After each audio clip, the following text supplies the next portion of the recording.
I'm here with my very good friend and fellow coach, Mike Goldstein today. We're doing a live stream on 10 ways to not get over invested in a man too quickly, especially when you really like him in those early stages of dating. Welcome, Mike. Thank you so much for being here. Thanks for having me. We're really excited for this topic. We're streaming this episode live on YouTube today. So say hi in the chat. I see Earth Besties joining. Let us know where you're listening from. And if you have any tips to not get overly invested too soon when you really like someone, we'd love to hear from you. Is there anything you want to say before we get started, Mike, or do you want to just jump into that first one? Let's jump in. I'm ready. Okay, awesome. This isn't going to be like a typical interview. We're going to share this content together because we work together, we coach clients together, and so we came up with the content for this together. So you'll get to hear the male and female perspective, which I know everybody loves. So let's dive in, Mike. What is that first way to not get too invested too quickly when you really like a guy? Yeah, so I want everyone to think like a dating coach. So when we're working with clients, a man doesn't really hit my radar until date 6. And so obviously this metric is going to be different for every person and every situation. So of course it's better to be working with a coach so you can really fine tune it. But if you're trying to do this by yourself, even if you're feeling amazing after date 3 or date 4, remember, we need to see him being consistent, texting you, calling you, showing up to dates to prove that he's a viable contender.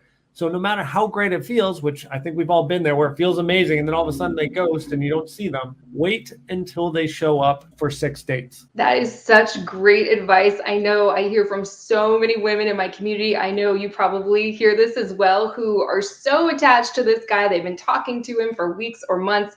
And I say, how many dates have you been on? And they'll say 1 or 2 or less than 3.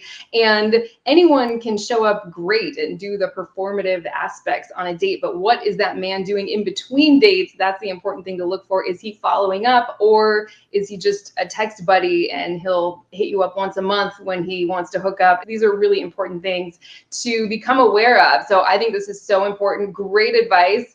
And is there anything else you want to say on this one? Are we ready for number 2? No, I mean, you jumped almost right into number 2. So tell us about that one. Okay, great. Yeah. So number 2 is, like I just said, don't spend weeks or months or longer, certainly, messaging a guy or texting him or chatting on the phone for hours and hours and hours, especially if you've never met in person or if you haven't been on that many dates. I would love to get your opinion on this, Mike, as a man, but in my experience, just working with so many women over the last 10 years, women can get very attached and attach a lot of meaning and get invested and connected through a guy, through messaging. When they get that good morning text on their phone every morning, it makes us feel something, right? Whereas men don't really get invested that way. It's all about what happens meeting up in person, if they feel the attraction and connection or chemistry there. That's just been what I've seen. I'd love to hear your thoughts on that one. Yeah, it's such an inefficient use of time to just be texting with the guy. I can't tell you how many clients I've had or people that have reached out to me that spend a month, 2 months, 6 months texting a guy to only see him maybe once or twice, or text him for 6 months, then finally meet him, and then they meet, maybe have sex, and then all of a sudden he's gone. Or they see each other and he's not interested. So it's such an awful waste of time. You got to get in person. You got to get on the dates to see if there's some real connection and some chemistry. It's so true. I hear from women all the time who say, how could he just drop me? We've been messaging for 4 months. We've been texting for 6 months. And it's just what I said. Men don't get connected that way. They can just drop you at the drop of a hat if you've never met in person, where the woman's building up every time they talk to him or hear from him. They're just creating this fantasy in their mind. So this goes right along with that first one. And speaking of getting personalized support, I forgot to mention, Mike, I know you're offering, or we're offering, actually, we opened up just a couple spots for private coaching. So if you click the title of this video, it'll open up the description. Click where it says 10 ways to not get over invested in a guy, and you'll be able to book a free call with Mike if you're interested in private coaching. I love that basically every single client, literally, that we've worked with together has gotten into a great relationship actually really quickly within the first few months, right? Yeah, I mean, it's been unbelievable. And so if you would like to work with us, we've had a ton of success. You know, we've had people that are overweight. We've had people over 60. Shoot, I've had someone 80 years old. There's no excuses. If you want it, we've been having the system and having the strategy in order to deliver this for you guys. Amazing. So that link is in there right now. I will also add it to the comment section after the replay of this post. Let's jump into number 3. We'll talk more about that offer at the end. So Mike, what is the third way to not get over invested in a guy? Yeah, this is so important. I want you to have great boundaries around the idea of having your dates only be 1.5 hours. So no marathon dates. You know, for all of you women that are in corporate and you've went to conferences, we have 1.5 hour typically presentations, and then you get a break. We need the same thing. Our capacity, our attention, our brain, our interactions start depleting around then. And so we want to end on a high. We want to keep him on the reel, if you will. So he's like, I want to see her more. I wish I had more time with her. These marathon dates, he goes home and he's exhausted. If you do like a 2, 3, 5 hour date, he's just like, oh my God, that was so much. Instead of leaving him exciting, wanting to get on the next date with you.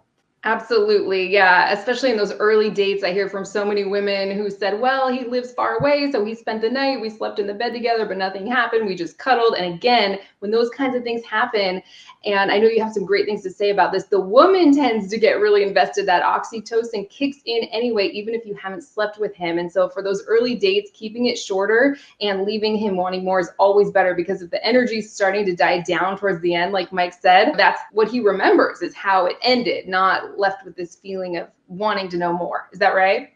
100%. Okay, great. Anything else you want to say on this one? Are we ready for number 4? Give us number 4, Helena. Okay, great. So that is watch his actions rather than getting caught up in the emotional connection or the chemistry you feel for him or what he says he's looking for. I would love to get your thoughts on this one, Mike. I know that's not in our notes, but I just came up with this right off the top of my head right now.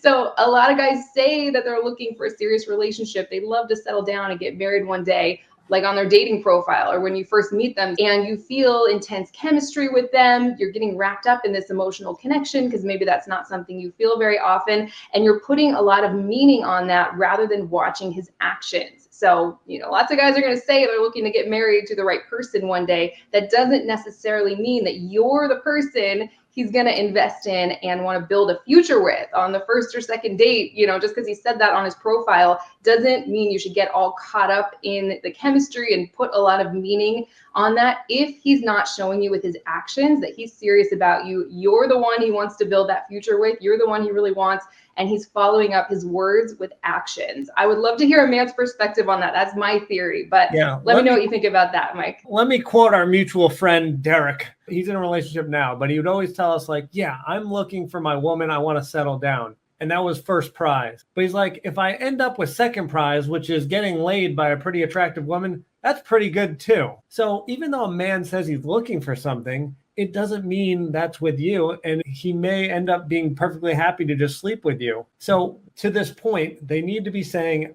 I want a relationship. I want it with you. And then they've really got to be showing up, texting, calling, taking you on dates, doing it consistently. So everything needs to line up. But even if their actions are screaming, I want a relationship, but they do tell you, I do not want a relationship, that also means this is not the guy, because he does mean that when he says that.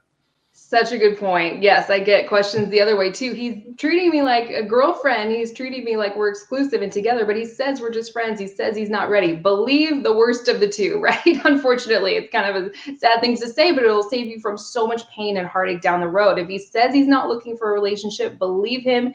If he says he is looking for a relationship, great. Watch his actions. Watch his consistent actions over time rather than getting caught up in placing meaning on the emotional connection or the chemistry you feel with him. So important. Any more thoughts on that one? Or are you ready for number 5?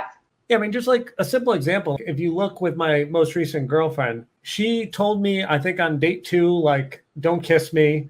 And then we didn't have sex till probably date 20. And there is no way I would have went through all those paces if I wasn't crazy for her. So the action was, she had a boundary, which was fine, but I liked her so much, I kept showing up, kept taking her out. So that's what men will do when it's a really good connection. You can have these boundaries and then they're going to keep showing up for you. So true. We recorded a whole podcast episode together just on that. It's going to be called Projection, Delaying Physical Intimacy, and something else like that. I haven't posted it yet. That's going to be on my Master Your Magnetism podcast in a couple of weeks. Hopefully everyone's following me over there on Spotify and Apple Podcasts. That's where I'm spending all my time these days. It's been a while since I've come on here, but I was so thrilled that Mike was available. So are we ready for number 5? Yeah. So number 5 is don't be exclusive with a guy in your mind or in your heart until he has a conversation with you, so you know for sure that he's not dating anyone else and that the two of you are on the same page. What do you think about that, Helena? Super important. I know what it feels like when you're not attracted to that many guys. Then one man comes along, you finally feel attraction and chemistry with someone. A lot of women tend to get exclusive with him in their mind and in their heart before they've even talked about it. And you don't want to just assume that you're exclusive. Obviously, we talk about that in a lot of our podcast episodes and videos. So super, super important. Is there anything else to say on that one? Yeah, I mean, when I'm coaching these women, I put on my protector armor. Right. It's so scary if we have a client that's seeing a guy and she's really into him and he hasn't voiced anything and we're not asking him about it. So ladies, I just want you to kind of think like I think and still have that armor up just a little bit, realizing that we need some clarification to protect your heart. So true. Again, that's where getting some personalized support. If you have a problem, investing too quickly can be so helpful. We've all been there. There's no judgment, but it can definitely be turned around. It's so much easier if you're single and starting off on the right foot rather than trying to backtrack if you've already invested too much with a guy. Of course, we can help you if you're in that situation too. But let's jump into number 6. If you don't have anything else to say on that one, that is don't put in more effort than the man is early on, especially, because that will cause you to overinvest prematurely. It's just human nature. We value what we work for, just like men do. Men absolutely value what they work for. So notice the pace that a guy is setting and don't get ahead of him. Again, this is where coaching or having a friend going through something similar, having some support or training wheels, so to speak, if you need it, will be really helpful. Don't start imagining, what your last name will be if the two of you get married down the road. Don't put in more effort than he is, because if you're the one doing all the driving to him, all the paying for dates, scheduling, planning everything, nudging him along because you're afraid he's going to forget about you if you don't constantly text him and remind him that you still exist, you're putting in effort every single time you do something like that. Your investment level is building, even if you don't think it is. And you can say, oh no, it's fine, I'm happy just to hook up with him and have a friends with benefits situation. Trust me, I hear from so many women who started out with something casual and they want more, and the man is right where he is from the beginning. So just be careful, watch how much effort he's putting in, watch the pace he's setting, and don't jump ahead down the timeline, so to speak. Mike, what are your thoughts on that one? I mean, it's so valuable. And this goes into the next 50 years potentially together. Men fall in love and stay in love by giving, not by receiving. Yes. So when he gives to you and then he receives your appreciation, your admiration, and getting it back, that's how he feels love. So not by you doing stuff. It's nice, but it's never going to make him stay in love with you. So true. I'm just checking in with the chat. Sounds like this is resonating with everyone. Fran just says, I make so many mistakes. Yes, we've all been there. So again, no judgment, but you can absolutely turn this around. If I could do it, anybody can. So I know you can too. Having this awareness is super important, in my opinion. So Mike, we ready for number 7? Yeah. This one I hope is obvious, but very important. Keep your life outside of him in terms of your friends, your hobbies, your relationships. Maintain that. I think what we tend to do, which we got to stop, is let's say you have your Tuesday routine where you're going to hang out with your girlfriends, and maybe it's gotten a little mundane because you've been doing it for years. And all of a sudden he's like, well, why don't we go do X on Tuesday? Do not fall into that trap. Keep your things that you have had before him still going. Very important. Men fall in love when they are not with you. That's when they decide they're in love with you. So you need to give him that space and that time away from you so he can start thinking about how he feels about you and miss you and generate all these feelings and his own chemicals that are going to draw him towards you. Absolutely. So important. That one is obvious, but it just cannot be overstated. We definitely wanted to include it. We ready for number 8? Yeah, give it to us. Okay. All right. Number 8 is train yourself to focus on what's right in front of you only. I see this a lot with women. I'm sure men can do this too. It's how do we overinvest usually? It's up here, right? It's in our mind. We're thinking about him even when he's not right in front of us. We're analyzing the text messages. We're replaying the last conversation we had or the last date we had, wondering what he's doing. I haven't heard from him. What's going on? How does he feel about me? We think that you're not investing too much because it's just in your thoughts, but you are. That's how we get overinvested often as women. We're analyzing a man who's not right in front of us, especially if he's not showing you with his consistent actions over time that he's serious about you. Now, of course, once you're living with a guy, married to a guy, you're going to be thinking about him even when he's not right in front of you. But this is really helpful on those early dates. If a guy is not right in front of you right now or not showing up on your phone, he does not exist in your immediate world. So you want to just train your brain to go, okay, this guy's not right in front of me. I'm noticing that I'm obsessing or overanalyzing what's going on between me and him. What else is right in front of me? There's a whole bunch of other things right in front of you that you can do that will get you into your feminine energy. When we're up in our head, overanalyzing or overthinking about a situation, we're in our masculine energy. And when we're in the moment, just drill down into the present moment, experiencing what's going on around you in your immediate world right now. You're in your feminine energy. If anyone's had the experience of that minute you forget about a guy and take your focus off of him, that's when he calls. That's when you get a text from him. It feels like magic, but it's not. It's the way it works. It's the pathway between the two of you. It's free of all this resistance. But as it relates to this topic today, you're going to overinvest in him if you're constantly thinking about him if he's not right in front of you and showing up consistently. So anything you want to say on that one, Mike? I think that was perfect. Nailed it. All right, perfect. So what is number 9? Yeah. So don't break your boundaries because of strong chemistry. This is so freaking important. If you sign up with us, we actually have the most extensive boundary list I think that exists. I took a bunch from the Gottman Institute that built out this beautiful worksheet of boundaries. Then I added from my own list and then a few other dating coaches. So I think this is the largest, best list of boundaries. But what I love about this list is we build them before we have any chemicals happening. So we build out our boundaries.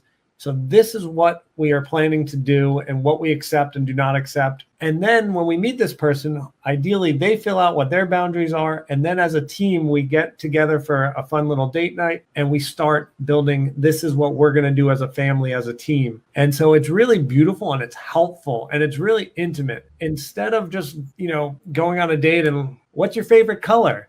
This is a little deeper. This is how we can run our lives together. It brings you closer and it explores a lot of topics. So don't break that just because he's charming and you haven't had a charming guy in 6 months or 10 years. Does that all make sense, Helena? Absolutely. If you're breaking your boundaries, you're going to overinvest because of number 10. So should I just go right into number 10? Because it's part of this.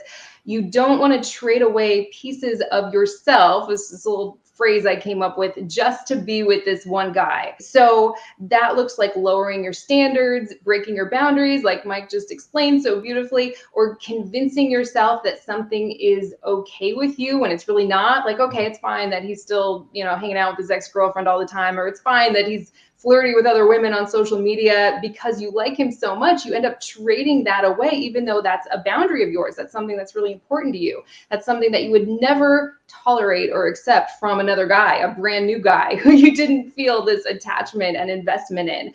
And it causes you to overinvest. When you do that, you stay in situations too long that aren't good for you. It's almost like when you invest something. I know, Mike, you're an expert in investing financially, right? When you put all your money in this one investment, and it's just kind of like you want to go down with the ship because you invested so much. When you trade away pieces of yourself by breaking your boundaries, tolerating bad behavior, or anything that doesn't feel good to you, you're going to just want to stick it out and try and make it work because you already traded away so much of yourself and basically compromised your own values or standards. Mike, is there anything else you want to say on this topic, or anything about who we work for, what our availability is? Because we didn't talk too much about that at the beginning. Yeah, I would encourage people to sign up if they're not sure. But ultimately, we want people that have done a little bit of self-work and, their life's together. They've got a good job. They've got a good family, friends. Frankly, it's hard to find a person on their level. That's what I'm really good at, using a funnel and using a lot of numbers and getting us to that guy that actually matches. So we're not settling. I mean, the only way we're successful is we find people that are high caliber. That's not a settle. Like, you're not hiring us to get a decent guy. I'm talking about the creme de la creme. That's what we're here for. A super white glove, high level of service where we do the work with you. That's what we're interested in doing. We don't work with a lot of people. We work with a few. So our attention is like on you, and we're going to get a result. The first link in the description, I'm going to add it to the comment section too, is the link to book a free call with Mike. And Mike, anything you want to say, any last words of wisdom before we close out here today? I would say I want ladies to have fun with dating. Don't make it a job. Don't make it stressful. I think one of the biggest things that I've been hearing lately from folks that have hired us is it's just nice to have that support and just some people that actually know what they're doing to just guide them through the process. So instead of you worrying, like, is this my guy? Should I date that one? Should I date this one? Is that right? Just kind of release and go into your feminine and be like, all right, Mike and Helena got this. All I got to do is show up and have fun and go on the date. So we kind of help you with the decisions, and it just makes it easier and more fun. So if you want to just kind of release control and put your hands up and be like, guide me. I mean, that's kind of what we want to do. Absolutely. Love working with the amazing women from my community and yours as well. Book a call with Mike, see if we'd be a good fit. That would be awesome. So all the links are in the description, or episode details, depending on where you're listening to this. I'll also add them to the comment section on YouTube. Mike, thank you so much again. And thanks for joining us, everyone. This was great. Thanks for having us. Bye. See you next time.